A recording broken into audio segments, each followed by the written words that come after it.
ఏమైంది? ఎందుకు ఉసిపోయింది? మంచిగానే ఉండే కదా, ఎందుకు తీసేసినా?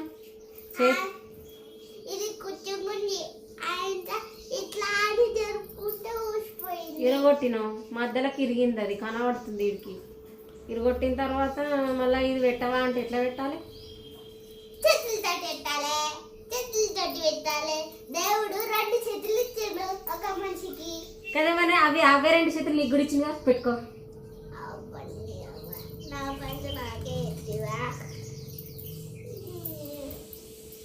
సరే ఈ సంగతి ఎత్తాం. అవ్వ ప్లీజ్ మమ్మీ పెట్టే. నరికినావు కదా ఇప్పటిదాకా, పెట్టుకో. టమాటాలు నరికినా, ఉల్లిగడ్డలు నరికినా. మాటలు బాగా ఎక్స్ట్రాలు మాట్లాడినావు కదా, మాటలు మాట్లాడినట్టు కాదు, చేతులు కూడా చెయ్యి. పెట్టుకొని చూపి ఇప్పుడు నాకు. పెట్టుకో. 2 చేతులు ఇచ్చింది కదా దేవుడు అన్నావు, మరి ఏమి 2 చేతులు ఏమైనాయి? 2 చేతులకి పొక్కులు పడిచినాయి, పండుకున్నాయి. అందుకనే నువ్వు ఎట్టమంటున్నా.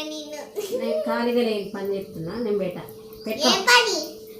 దీనికన్నా నీకు అదే ముఖ్యమా? ఇదే ముఖ్యం. ఇప్పుడు పని చేస్తున్నా కాబట్టి ఇదే ముఖ్యం. నాకన్నా నీకు అదే ముఖ్యమా? నీకన్నా కాదు కానీ నువ్వు గజ్జలు పెట్టుడు కన్నా.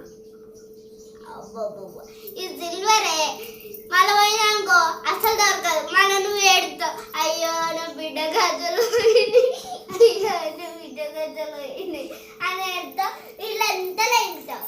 అప్పుడు అసలు కనిపించకపోతే నన్ను పొట్టు కొడుతావు. అందుకనే జర ముందే చెప్తున్నా పెట్టుమని. జర పెట్టే పెడతది ఇక ఎంతగానం అంటున్నావు కదా.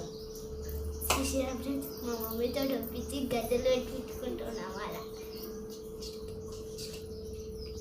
మా మమ్మీకి వేసిన పంచులు బాగున్నాయా? నచ్చితే షేర్ చేయండి, కామెంట్ చేయండి, సబ్స్క్రైబ్ చేయండి. పక్కన బెల్ గంటని గట్టిగా కొట్టండి.